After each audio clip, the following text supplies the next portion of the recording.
Bom dia, sexto ano. Sejam bem-vindos a mais essa aula de História. Eu sou a professora Janaína Jardim e comigo aqui na mediação, deixa eu ver quem que é, o Cid. Bom dia, Cid, querido. Na sequência, teremos o André. Então, assim, essa aula é feita por mim, pelo Sidney, pelo André, por vocês, professores, estudantes que estão nos acompanhando. Aqueles que vão assistir ao vivo, aqueles que vão assistir depois lá pelo repositório do Centro de Mídias.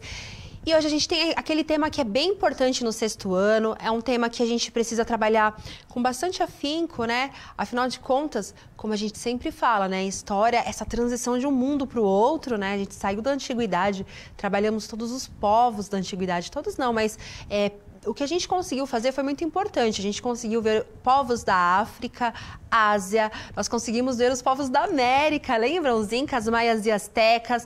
E agora a gente partiu para um novo mundo, né? Uma nova lógica social que é o feudalismo. E vocês já estão até acostumados aqui, ó. Que a Pro sempre traz aqui, ó, o meu feudo, né? Então trazemos sempre o nosso feudo. Tem aqui a representação da igreja, a gente já vai falar a importância da igreja. E tem os servos, né? E aí, por falar dos servos, né? Como são os servos? Eu vou fazer aqui uma breve audiodescrição. Os servos, né, aqui nesse período, eles estão vestidos assim com roupas mais simples, né? Eles são camponeses. Então, eu vou descrever um aqui, ó. Ele está com uma camisa, ele tem uma calça marrom mais larga. Alguns deles, inclusive, estão até descalços ou com um sapato, né? Um sapato. Eles se vestem de forma mais simples, eles são trabalhadores da terra. Então, imaginem vocês como que se veste um trabalhador da terra, né? Ele se veste de forma mais simples. Então, são os nossos personagens dessa aula. Fiquem à vontade para colocar aqui as considerações de vocês, os pontos de vista de vocês acerca do assunto. Está bem, professores? Dá uma olhadinha na tela. O nosso tema de hoje, escravidão e servidão. E aproveitando, vamos falar da nossa habilidade. A habilidade hoje, ela traz uma ação, né? Que a nossa habilidade, ela tem sempre um verbo de ação. E é tão importante os alunos já saberem isso, ó. Por que é importante eles saberem o verbo de ação? Porque o aluno protagonista, ele sabe o que ele está estudando, né? Ele sabe qual que é a ação daquela aula. Então, a ação de hoje é diferenciar. Hoje nós vamos diferenciar. Diferenciar o quê, Pro? Escravidão, servidão e trabalho livre. Onde? No mundo antigo. E aí, objetivo, diferenciar as formas de entendimento da servidão, da escravidão, do trabalho livre durante a passagem do mundo antigo para o mundo medieval. Certo? Então, olha só, a própria habilidade, ela nos traz a narrativa da aula. Então, é muito importante vocês, alunos, como protagonistas, já conhecerem o verbo da habilidade, porque o verbo indica a ação que faremos hoje. Então, hoje nós vamos diferenciar alguma coisa. E o que nós vamos diferenciar? Escravidão e servidão. Onde? No mundo antigo, né? Na passagem do mundo antigo, porque nós já estudamos todo o mundo antigo, então estamos nessa transição, ó, mundo antigo para mundo medieval, certo, sexto ano? E aí, eu trouxe uma questão para vocês, eu vou deixar um pouquinho na tela, dá uma olhadinha lá. Qual a diferença entre servidão e escravidão, né? Então, eu espero que vocês tragam alguma consideração acerca deste tema, porque nós já falamos sobre isto, né? Já falamos sobre servidão, sobre escravidão. Então, eu gostaria de ouvir um pouquinho de vocês, estudantes, professores, e aí se vocês já têm esse objeto do conhecimento já dominado, a diferença entre servidão e escravidão. Vou deixar aí 1 minuto e meio, tragam o nome do aluno, o nome da escola de vocês, a cidade de vocês. É sempre um prazer aqui prestigiar os alunos e os professores que estão participando conosco. Vou deixar 1 minuto e meio.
Voltamos. Muitas participações aqui bem legais no chat, ó. Vamos lá. Escola Marasca de Rio Claro. Bom dia, Pro Paulo, tudo bem? Um beijo aí para todos os alunos do professor Paulo da Escola Marasca de Rio Claro. Pro Ivanilda, do Jardim Oratório de Mauá. Olá, professora Ivanilda, alunos da Pro Ivanilda. A Pro Rosângela, ela tá dizendo aqui, pessoal, sai e entra novamente para aparecer a imagem. Muito obrigada aí pelo protagonismo, Pro. Bom dia, Escola Nazária de Ibiúna. Ótimo dia para vocês. O Pro Marco Antônio, ele está aqui acompanhando a aula conosco. Pro Benjamin, lá de... Professor Joaquim Adolfo de Araújo, Escola Estadual Professor Joaquim Adolfo de Araújo. Pro José Luiz, ele disse assim, ó, os servos compunham a sociedade feudal, que eram responsáveis pelo sustento de todos. Então, vamos pensar aqui a resposta do pro José Luiz. Então, ele está dizendo que os servos, ó, eu já vou começar a movimentar aqui meus servos. São esses homens aqui. E aí... Ó, esses são os servos.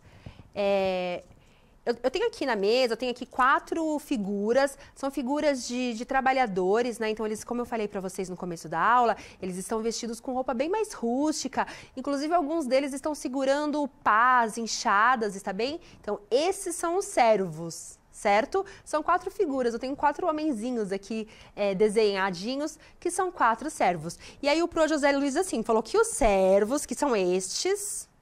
certo? Eles eram responsáveis pelo sustento de todos. Olha que legal. Então, significa que eles são a base dessa sociedade, né? A base é aquela que sustenta tudo. Sabe o que é a base? A estrutura de uma casa? Que ela está lá embaixo da terra, né? Mas ela segura a casa toda. Então, perfeito o que o professor José Luiz falou. Esses servos aqui, eles eram a estrutura, eles seguravam toda a sociedade.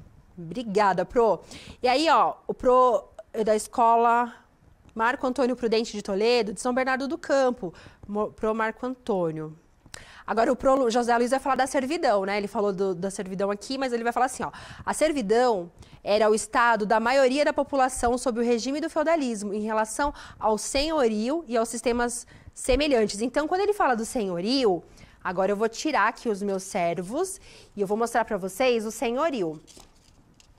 Queridos alunos, a Pro está colocando agora uma imagem de um homem, ele é um homem grisalho, com barba, são 2 homens, tá bom?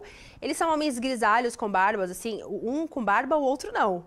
E eles estão vestidos com roupas de cavalheiros, percebe-se pela roupa deles que eles pertencem a uma nobreza, a uma elite, né? Eles são homens que estão usando botas e roupas que a gente percebe que é diferente dos servos. Ó, se a gente for pensar assim, são roupas mais caras, né? São roupas mais sofisticadas. Então, o Pro está dizendo que a maioria o senhorio em relação aos sistemas semelhantes. Quem é o senhorio? É o vassalo e o suzerano, certo? Eu estou chamando de suzerano um dos personagens aqui, porque tanto o vassalo quanto o suzerano, eles pertencem à nobreza, né? Eles pertencem aí a essa relação de senhorio que o professor está dizendo aqui. Tanto o suzerano quanto o vassalo pertencem à nobreza, certo? E aí a Pro Maria Teles disse assim, ó, escravos tinham donos, servos não... escravos tinham dono, servos não, mas a condição também era bem miserável. Então, perfeito, Pro. Perfeito. Eu vou colocar aqui, ó, uma breve contextualização para a gente acompanhar.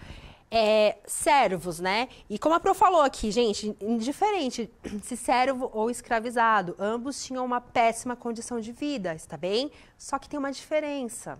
E essa diferença a gente precisa pontuar. Servos, eles possuíam terra. Tinham proteção contra ataques externos. Quem que protegia os servos? O seu senhorio, né? O senhor feudal. Era uma condição hereditária. O que significa isso, sexto ano? Significa que é uma condição que passava de pai para filho. Um pai é servo, o filho vai ser o neto e assim por diante. Não recebiam salário. Não podiam sair das terras. O senhor feudal não podia expulsá-los das terras. E aí, então, voltando aqui no nosso servinho, ó. Eu tenho aqui o feudo, né? E no meu feudo, Vou pedir para vir para cá, para o feudo. Aqui no feudo eu tenho 2 servos, né? Esses servos trabalham nessa terra aqui, ó. Eles trabalham nessa terra. Quem que protege ele? O senhor feudal. O senhor feudal protege esses servos. O senhor feudal, que é aquele cavalheiro, sabe, que eu descrevi com roupas mais nobres, mais sofisticadas, esse senhor feudal, ele não pode vender os servos, certo? Inclusive, o senhor feudal, ele não pode expulsar os servos da terra. Ele não pode. A condição de servo está relacionada à terra, né? O servo, ele está preso a essa terra, ele não pode sair daqui, está bem? Então, essa é a condição de servos. Agora, vamos perceber aqui a condição de escravizados? Dá uma olhadinha aí na tela, olha lá. Escravizados eram coisificados. Olha só, Sestuano, quando eu falo assim, coisificados, é porque eles eram tidos como coisas, assim. O que vocês entendem como coisa, né? Objetos, né? Então, eles eram como objetos. Neste período existia tanto servos quanto escravizados, porque a escravidão ela vem lá da antiguidade, ela permanece no mundo antigo, no mundo medieval. Eram propriedades do seu senhor. Eles eram propriedades do seu senhor. Podiam ser vendidos e comprados. Podiam ser herdados ou alugados. E eles deviam plena obediência. Plena obediência. Então, olha só, a grande diferença é essa. E eu vou aproveitar, ele aqui, a resposta da Lara Laís, lá da Marascas de Rio Claro. Ela disse assim, ó, a escravidão não tinha remuneração. Normalmente, prisioneiros de guerra ou por dívidas.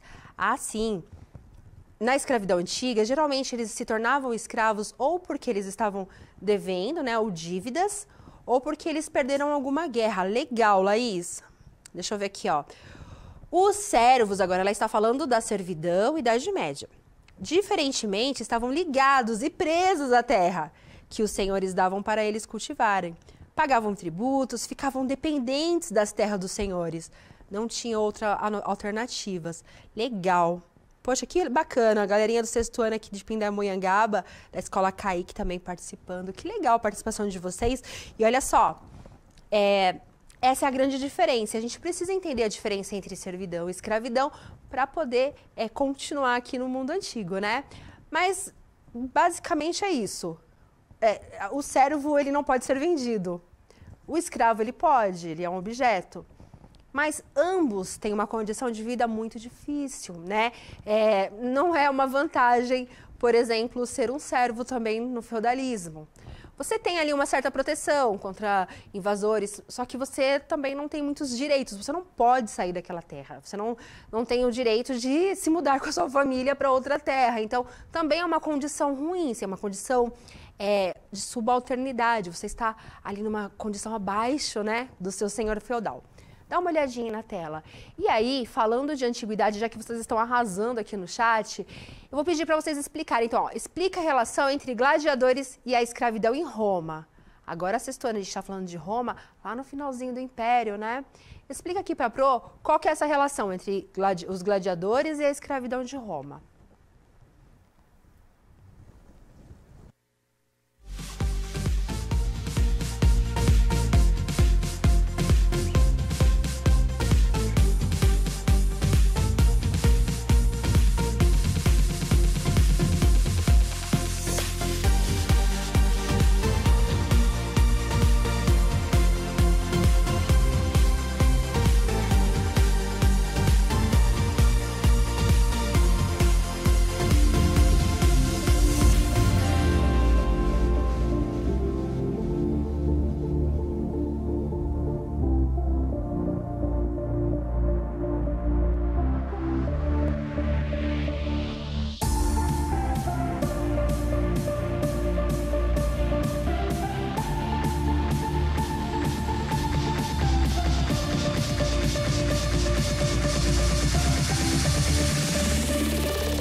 vamos... E olha que resposta bem legal que o Pro José Luiz trouxe. Hoje o Pro José Luiz está aqui, meu parceiro mesmo nessa aula. Olha só, o gladiador era um escravo lutador na Roma Antiga. O termo utilizado para definir os escravos que eram forçados a lutar por suas vidas, né, no antigo Império Romano, é proveniente de uma espada que utilizavam em combate. Olha que legal! E aí, vocês estão vendo essa imagem, né? Lá no Coliseu de Roma, então esses homens que eram escravos por conta de dívidas ou alguma guerra que eles perderam, né? Eles lutavam por sua vida. Aí o Pro José Luiz está dizendo aqui, né? Que eles, o nome gladiador é devido a essa espada que eles carregavam, né? E aí o Pro Paulo Henrique disse assim, ó, está ligado também à política do pão e circo, onde as lutas eram distrações aos trabalhadores em péssimas condições de vida. Os próprios estavam nessas lutas. Olha que resposta bacana também, Pro. Muito obrigada, Pro Paulo, porque esses gladiadores, eles estão ali lutando pela sua vida, pela sua liberdade, mas a gente precisa lembrar também que existia ali no período do Império Romano, né, a política do pão e circo. Começa no finalzinho da República e vai ali se estender pelo Império Romano. O que é essa política do pão e circo? Vocês se lembram que esses gladiadores, eles lutam ali no Coliseu para defender a sua vida, só que por trás a gente tem uma questão, porque os plebeus, que não são escravos, tá? Eles são os plebeus, que é a parte mais pobre ali da população, eles estão revoltados com algumas coisas que estão acontecendo no Império. Então, o imperador, para deixar aquele povo mais tranquilo, para deixar o povo menos revoltado e não pensando tanto assim nos seus problemas sociais, ele vai promover tanto esses jogos de gladiadores, quanto teatro, festas e... Por que o pão? Porque realmente ele dava o pão, né? Ele dava um pãozinho e o circo era aquelas festividades que aconteciam ali, realmente. Olha só, quem ganhava seria o liberto, né, da escravidão. Muito obrigada, Pro Rosângela. E aí, vamos um pouquinho mais para frente, o que significa sociedade estamental. Eu vou deixar na tela.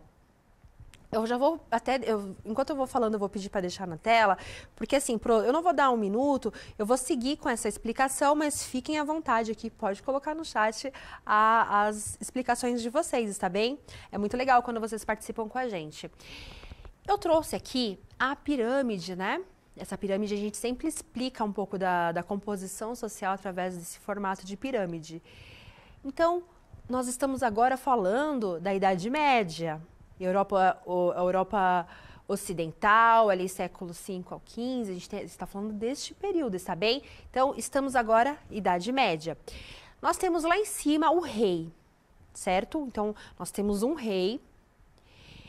Esse rei, ele nem tem tanto poder, porque vocês se lembram que a Europa, ela está toda fragmentada em pedacinhos? Cada pedacinho é um feudo e cada senhor feudal, ele tem a sua forma de administrar, ele cria seus impostos, suas regras. Então, assim, o poder do rei, ele está diluído, né? Porque a Europa, a parte ocidental da Europa, ela está toda fragmentadinha em feudos. Então, nós temos aí um poder real um pouco diminuído. A presença do clero é muito forte. Esse clero pertence ao cristianismo. Vocês se lembram que lá no finalzinho do Império Romano, o cristianismo era muito perseguido. Só que aí torna-se a religião oficial, né, ali do Império Romano, e quando chega na Idade Média, o clero já é, na verdade, uma religião hegemônica aqui na Europa, né? Lá na Europa. E, inclusive, nós falamos assim, até na última aula eu falei, ó, o clero, a Igreja Católica, ela era a suzerana dos suzeranos, né? Significa que ela era a grande detentora de terras. E terra, neste momento, é o que tem de mais valoroso. O maior valor que nós temos na Idade Média é a terra. A nobreza vem logo abaixo, né? Tem um pouco mais de nobres. O que os nobres fazem? Geralmente eles participam das guerras, eles são senhores feudais, né? Então eles estão ligados ali ao clero, ao rei, mas eles são os nobres, né? Na sua maior parte estão ligados aos feudos, são os donos dos feudos, né? E eles também protegem ali a sociedade num caso de guerras. É assim, gente, não é que eles vão lutar sozinhos, eles colocam os servos para lutar, tá bom? Então, os nobres, eles são os cavalheiros, são eles que são responsáveis ali pelo exército, mas eles não vão lá na linha de frente. Na linha de frente, nós temos os servos, né? Que além de trabalhar na terra, não poder sair da terra, ainda tem que servir ali como exército para o seu nobre. Dá uma olhadinha na tela, compondo aí a maior parte, né, da base, nós temos os servos. Os servos são esses que trabalham na terra, né, a maior camada popular. Aí, como o Pro falou aqui no começo da aula, os servos, eles são a estrutura, né, da sociedade. Eles trabalham para todo mundo, né? São eles que plantam, são eles que geram alguma riqueza ali, né, que são alimentos, que são produtos, são os servos. Inclusive, eu não coloquei nessa pirâmide os escravos, mas existiam também escravos, está bem? Porque na transição, lembra que sempre na transição de um período para o outro, fica sempre uma permanência do período anterior, combinado? E aí, eu vou dar mais uma lidinha aqui no chat, que tá bem legal a participação de vocês. Ó, a sociedade estamental era o tipo de estrutura social, deixa eu voltar lá então, era o tipo de estrutura social existente antes da sociedade industrial. Era dividida em estamentos, grupos sociais e não permitia ascensão social. Puxa, Pro. Muito obrigada, Pro Marcos. É uma informação bem importante, porque olha só, eu vou pedir para voltar na tela. Esse tipo de sociedade, a gente chama ela de estamentos, né? Porque cada grupo está em um estamento, né? Está em uma parte, tá vendo? Cada partezinha dessa é um estamento. E uma característica muito importante é que não existe ascensão social. Olha só, não tem como você, de servo, ascender socialmente e se tornar um rei ou um nobre. Isso não aconteceria. É uma sociedade que a gente pode dizer também que ela é estratificada, né? Porque ela fica ali toda... ela é inerte, ela não tem mobilidade, né, Pro? É bem isso mesmo. E aí...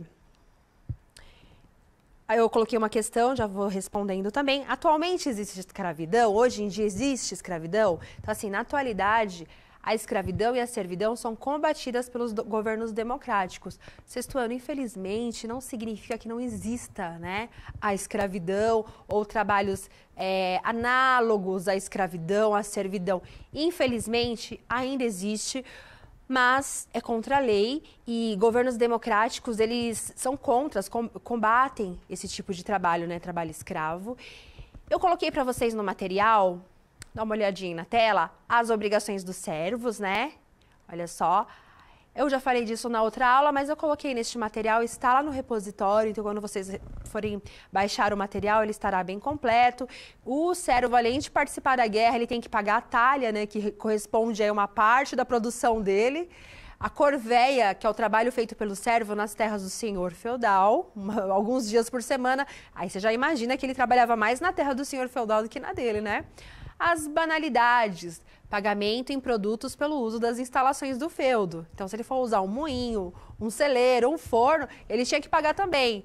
Prestava serviços em tempos de guerra e ainda, gente, eles tinham que arcarem com dízimo para a Igreja Católica e participarem de eventos religiosos. Então, a gente vê que a vida do servo, embora ele não seja um escravo, não era uma vida fácil, era uma vida de bastante luta, era uma vida onde eles tinham que produzir muito, porque boa parte da produção dele ia para o senhor feudal, ele tinha que pagar impostos para o senhor feudal, ele pagava impostos, pagava dízimo para a igreja. Então, a gente costuma dizer assim que, perfeitamente o professor falou aqui no comecinho da aula, né, os servos, eles são a estrutura dessa sociedade, eles são ali a grande base social, eles não são escravos, né, porque eles não podem ser vendidos, comercializados, mas eles também, se a gente for pensar assim, eles também não têm uma grande liberdade, porque eles não podem ascender socialmente, né, sair da posição de servo para nobre, e também eles não podem sair da terra. Professores, a aula está toda completinha lá no repositório. Eu peço a gentileza que vocês avaliem a nossa aula agora no finalzinho, o que vocês gostaram, pontuem, o que vocês não gostaram também, pontuem, que é sempre para a gente fazer uma aula melhor aqui. Eu quero agradecer muito todos os professores que participaram do chat. Muito obrigada aqui pro Marcos, pro Maria do Carmo, pro José Luiz, pro Paulo, todos que participaram aqui comigo, pro Rosângela. Alunos, muito obrigada. Até a próxima aula e tchau, tchau.